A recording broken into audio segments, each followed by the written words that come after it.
Un privilegio estar en esta Casa Intelectual de Santander y en esta tierra de mis ancestros. Llega uno aquí a Bucaramanga y tiene que evocar, para empezar, la Sagrada Familia, nuestra música vernácula, nuestra gastronomía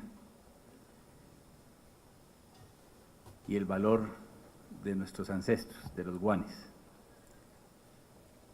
Es un privilegio estar hoy aquí en Bucaramanga. Muchas gracias por su hospitalidad, Padre Rector. Un privilegio estar en presencia del señor Gobernador. Doctor Tavera, muchas gracias por su compañía en esta jornada académica. Un saludo muy especial a la presidenta de la Sala Penal del Tribunal, la doctora María Lucía Rueda. Qué grato que una mujer hoy presida la Sala Penal de nuestro tribunal, hoy que le hacemos los devotos caballeros un homenaje a nuestras mujeres en el mundo entero. Al doctor Armando Eliezer Ramírez, presidente del Consejo Seccional de la Judicatura, al doctor Hernán Penagos, representante de la Cámara, quien fue el ponente y coordinador de esta iniciativa, nuestra gratitud por su presencia entre nosotros en la mañana de hoy. Un saludo muy especial a las señoras y señores magistrados, a los señores jueces, a las señoras y señores fiscales que forman parte de esa maravillosa familia que es la Fiscalía General de la Nación, al director seccional de Santander, al doctor Carlos Javier González, a todas los representantes de Medicina Legal, de nuestra Fiscalía, los medios de comunicación presentes, señoras y señores.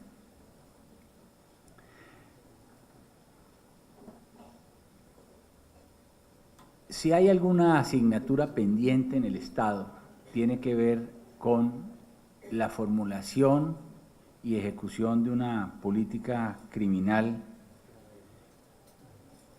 adecuada a las circunstancias de la sociedad colombiana y que pueda combatir eficaz y priorizadamente el delito.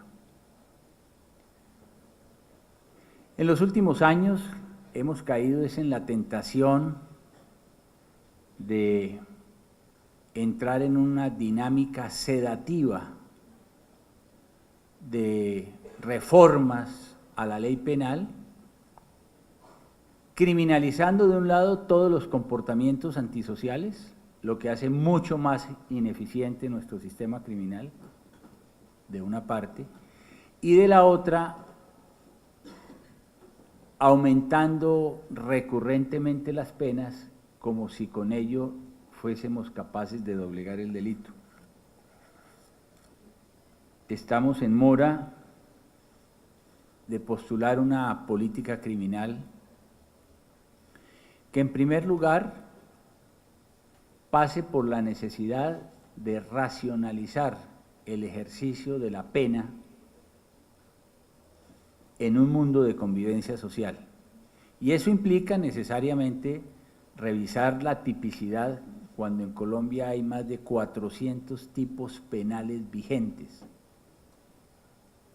y darle tratamiento de contravención y de violación en el ámbito de la mera policía a aquellas conductas de menor lesividad frente a aquellas que frente a una criminalidad organizada creciente en un momento de posconflicto pueden y ameritan un tratamiento mucho más específico y mucho más efectivo. Una política criminal que pase por revisar nuestro sistema penal acusatorio, que, quiérase o no, está entrando en una verdadera crisis. Un sistema que en los últimos años ha venido generando una congestión por la ritualidad oral en un sinnúmero de audiencias en las cuales se recrea el sistema penal que hacen ineficiente el propio sistema. Audiencia de imputación, la acusación, la preparatoria, el juicio, la de lectura de fallo, el incidente de reparación de justicia, y en una manera de recaudo y acreditación de las pruebas con toda una tramitología y un rito por la forma que está haciendo colapsar de verdad nuestro sistema penal acusatorio. Bastaría con mencionar, por ejemplo, que en este momento la Fiscalía tiene represadas a lo largo del país 113.665 audiencias. Y esto no es imputable al aparato de justicia, que sigue teniendo la misma microestructura de hace 30 o 40 años. El aparato de justicia, la rama judicial propiamente dicha, no ha crecido a la velocidad de la demanda judicial. Y en la medida en que es creciente la productividad de la Fiscalía General de la Nación, vamos a advertir un mayor colapso del sistema penal acusatorio, y eso requiere una intervención inmediata, una decisión de fondo. Para que ustedes adviertan la dimensión del fenómeno, por ejemplo, aquí en Santander, la Fiscalía tiene represadas en este momento, óigame, señor presidente del Consejo Superior de la Judicatura, 8.043 audiencias. Y a más de un año vamos llegando a las 1.000 audiencias, o sea, tenemos audiencias programadas ya a más de un año, 872 audiencias, de las cuales, para mencionarles las dificultades que tenemos, las audiencias de imputación son 1.279, o sea, empezando ya en el proceso, ya estamos colapsados. Y de esas 1.279 audiencias represadas, ya tenemos audiencias programadas para imputación aquí en Santander, a más de un año, 204 audiencias. O sea, ya le estamos asegurando al proceso de prescripción de la acción penal cuando menos un año, en 200 casos, en donde hemos advertido tipicidad y autoría del comportamiento criminoso. Este estado de cosas requiere una acción inmediata. Por supuesto que trabajamos en todas las seccionales de la mano con el Consejo Superior de la Judicatura, pero no son suficientes los esfuerzos que hacemos entre Fiscalía y la Judicatura. El señor presidente podrá acreditarlo, porque no estamos dando abasto. Y tenemos que tener una política criminal igualmente que sea selectiva y diferencial.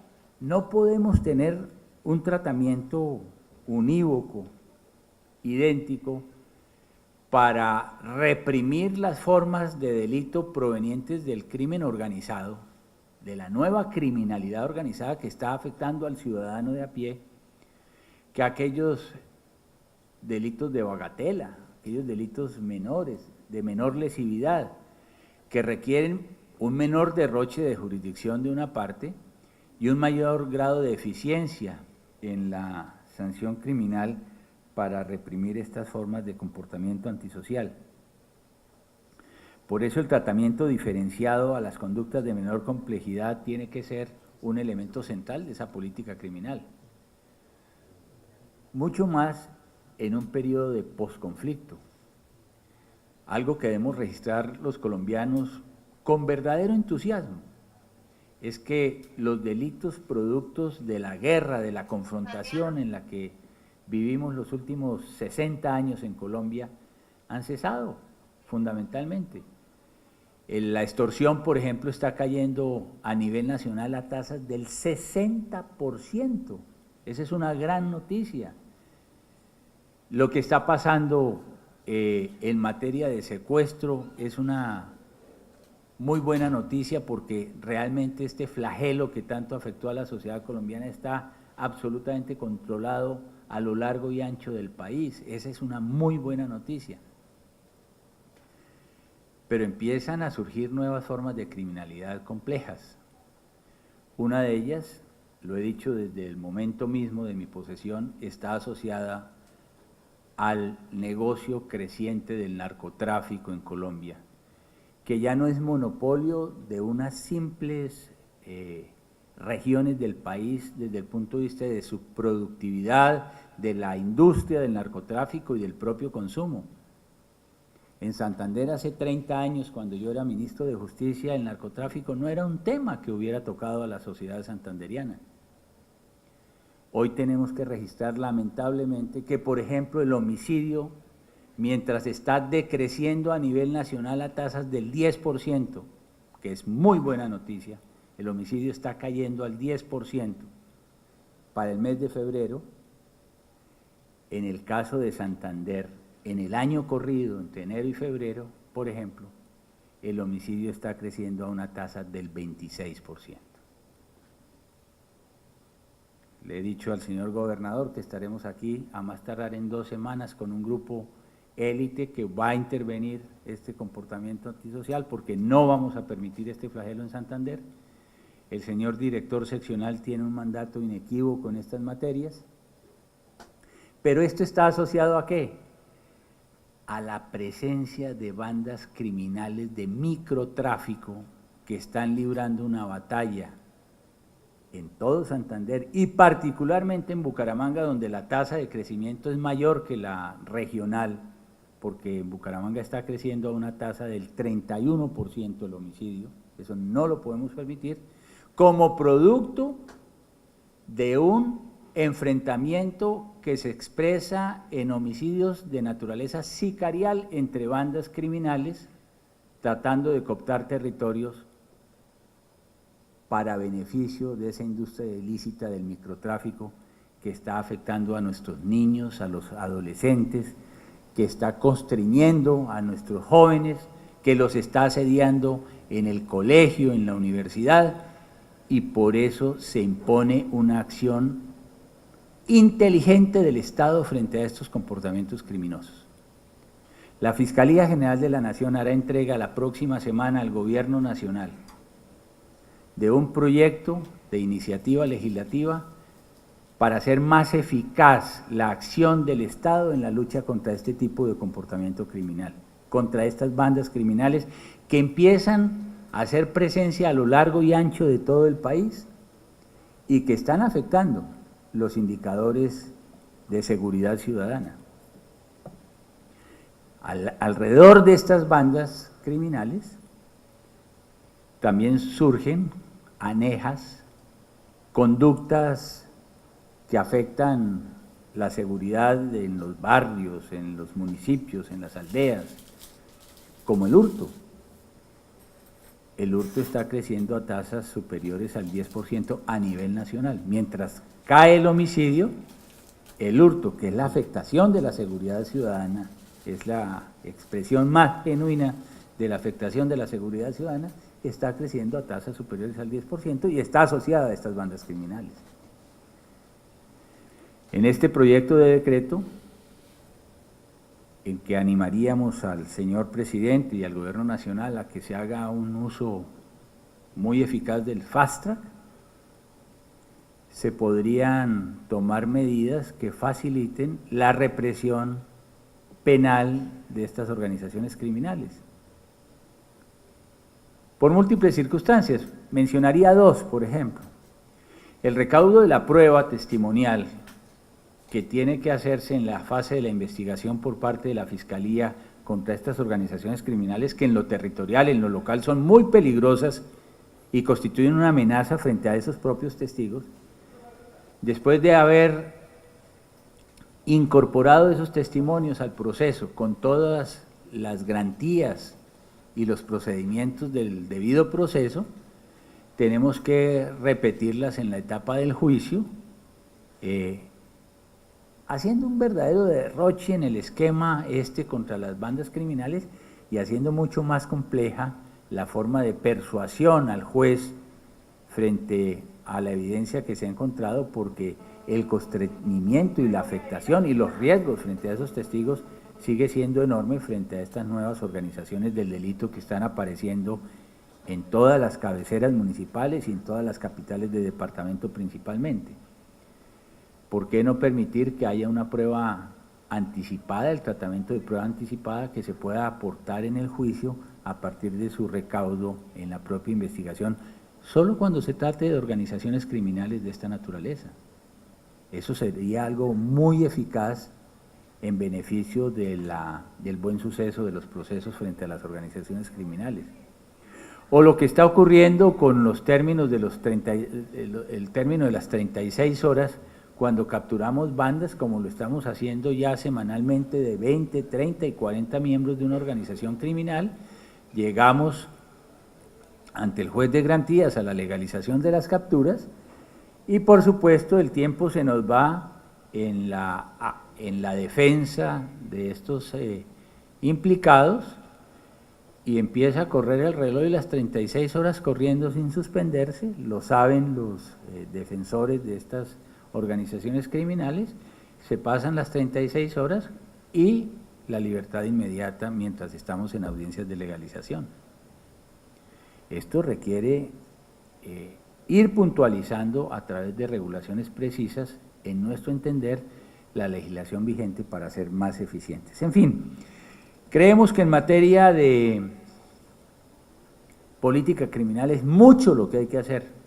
En materia de política penitenciaria, por ejemplo, señor gobernador, el rezago que tenemos es enorme, la congestión y el hacinamiento hace que estos centros penitenciarios, lo decimos todos, son escuelas de delito, pero adicionalmente la reclusión se hace en unas condiciones que afectan elementos fundamentales de la dignidad y de los derechos humanos. Lo que está pasando aquí en Santander, lo hemos hablado con el señor gobernador, lo de la cárcel de la 45, por ejemplo, la posibilidad de que se desarrolle un centro de reclusión importante en Santander es una urgencia inmediata y está diagnosticado el problema, pero lamentablemente no estamos avanzando en una política penitenciaria eficaz. Por el contrario, la política penitenciaria se reduce a ofrecer más beneficios subrogados, libertades condicionales, y en esos términos confrontar el delito se está volviendo prácticamente imposible. Hablábamos con el representante Penagos, puede llegarse al punto en que de seguir con esa política le vamos a quedar debiendo cárcel a los delincuentes, vamos a quedar en deuda a la sociedad. Yo celebro que el nuevo ministro de Justicia nos haya ofrecido revisar todas estas iniciativas que realmente van en contravía de una política criminal adecuada frente a las amenazas que está sufriendo la sociedad colombiana en estos tiempos. Yo a él le expreso anticipadamente mi gratitud y mañana, que es el día de su posesión, le auguro los mejores resultados en beneficio de la sociedad. Hay que corregir, hay que replantear esa política criminal. El último de los aportes puede ser el del combo. Entonces me preguntaba el representante Penagos, ¿y qué es eso del combo? Le dije, no, que en medio de todos estos beneficios, el combo del 2x1, que todos ustedes conocen muy bien, pues yo lo llamo combo porque así es como pedimos todas las hamburguesas, en el 2x1. 2 días de trabajo de estudio por 1 de libertad. Ahora la propuesta es un combo de 3x2. Y por supuesto se está debilitando la autoridad del Estado para reprimir el delito. La Fiscalía no comparte esa política, no la comparte. Y yo sé que los ciudadanos a lo largo de todo el país no la comparten porque estamos siendo acechados por los delincuentes. Hay que imponer el sentido de la autoridad del Estado para reprimir el delito. Y en esta materia los mensajes no pueden ser equívocos. Por eso es que reclamamos una política criminal renovada. Y en ese sentido es bienvenida la Ley 1826 de 2017, que es una ley para fortalecer justamente la lucha del Estado contra la inseguridad ciudadana, que tendrá aplicación frente a aquellos comportamientos de menor lesividad social y que tienen mayor contenido patrimonial, si se quiere, caso particularmente de inasistencias alimentarias, del hurto, por supuesto, en el caso de las lesiones personales. En la identidad de estos delitos estamos hablando de cerca del 50% de los delitos que conoce la Fiscalía General de la Nación. O sea, esto es un verdadero revolcón. Esta ley genera una revolución y un desafío para la Fiscalía, de manera que seamos mucho más eficientes para combatir estas formas de comportamiento criminal, pero también un desafío para la judicatura con el objeto de que la forma en que podamos atender estos delitos sea mucho más eficiente. Un elemento muy importante es que esta ley va a tener efecto inmediato, o sea, no solamente a partir de su vigencia, que lo será el 13 de julio, los nuevos delitos a que ella se refiere serán objeto del nuevo procedimiento abreviado, sino que la ley tendrá efectos retrospectivos. Esto es muy útil porque nos va a permitir descongestionar un pesado cúmulo de procesos que tenemos en la Fiscalía, que hemos identificado en cerca de 900.000 procesos. Y claro, frente a esos 900.000 procesos que estaban sujetos al trámite de 5 audiencias, ahora se postula un procedimiento mucho más simple, mucho más abreviado para su tratamiento. Permítame destacar algunos elementos que son muy importantes del proyecto. Por ejemplo, el proceso tal como está diseñado en la concentración en 2 audiencias del proceso y en su formulación más abreviada, debe significar ahorros en el tiempo del orden de cuando menos el 50% frente al proceso actual. Digámoslo sinceramente, sin preconcepciones dogmáticas, con más pragmatismo, por favor. Y esa es una tarea que tenemos que hacer con el Congreso de la República y con la Judicatura.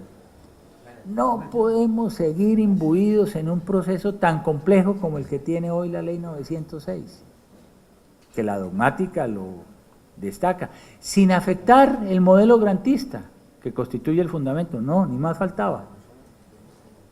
¿Por qué no damos ese paso? Simplificar inclusive las restantes, que es lo que justamente hace la Ley de Procedimiento Abreviado al llevar a cabo solamente 2 audiencias, una audiencia concentrada y una audiencia de juicio, y respetando todas las garantías fundamentales. No se afecta el debido proceso, pero haciendo más eficiente el modelo procesal para poder combatir esta clase de delitos.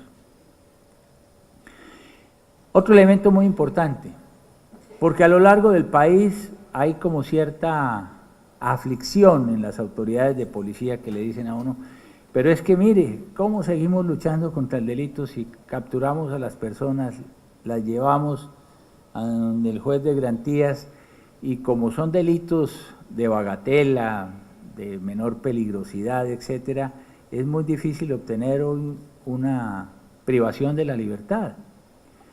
La ley establece una regla de naturaleza objetiva. A partir del 13 de julio, el reincidente no tiene derecho a la libertad. Y es una decisión de política legislativa que en este momento, para gusto de la Fiscalía, viene muy bien. facilita la judicialización en casos de flagrancia, sobre todo frente a los delitos querellables. La captura de un delincuente en la calle, en flagrancia, acude la autoridad de policía, pero el ciudadano a partir de ese momento tiene que someterse a un trámite muy complejo por el hurto de un celular o de un reloj o de su billetera, y finalmente el ciudadano ya en esa bulia que nos embarga frente al comportamiento del delito dice, no, yo prefiero dejar así. Lo cierto es que el Estado y la sociedad no pueden permitir la impunidad frente a esos comportamientos de flagrancia. La ley permite que el funcionario de policía pueda habilitar el ejercicio de la acción penal. Esa es una muy buena reforma desde el punto de vista de la seguridad ciudadana. La posibilidad de destruir las armas en los armerillos, fundamentalmente de la Fiscalía General de la Nación, una vez identificada un arma con un delito debe ser objeto de destrucción inmediata. Y por supuesto, tenemos ahora un reto que es muy importante, que es el advenimiento de la figura del acusador privado, que la Constitución ya había previsto y que ahora estamos dándole desarrollo legislativo.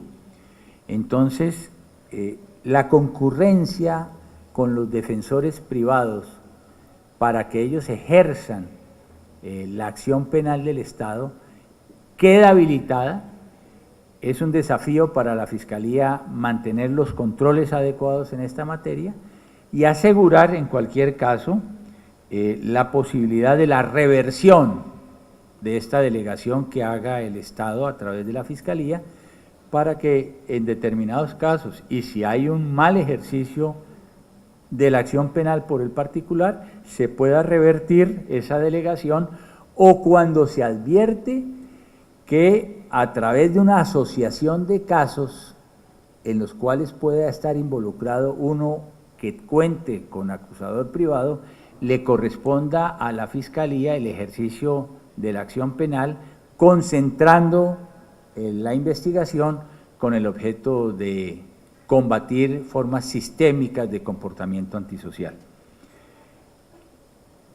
Hoy tienen ustedes en sus manos los manuales que hemos producido con el objeto de empezar a llevar adelante estas nuevas figuras, el nuevo procedimiento abreviado, la figura del acusador privado.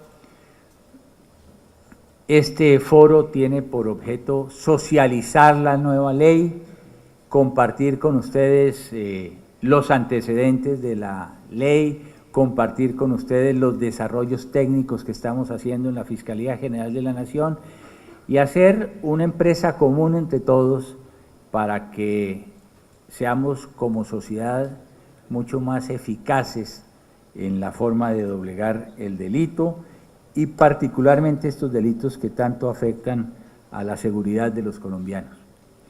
No tengo sino palabras de gratitud para con la universidad, para con toda la judicatura, para los organizadores del certamen, para todos los asistentes, y yo confío en que vamos a tener una jornada académica realmente exitosa. Muchas gracias.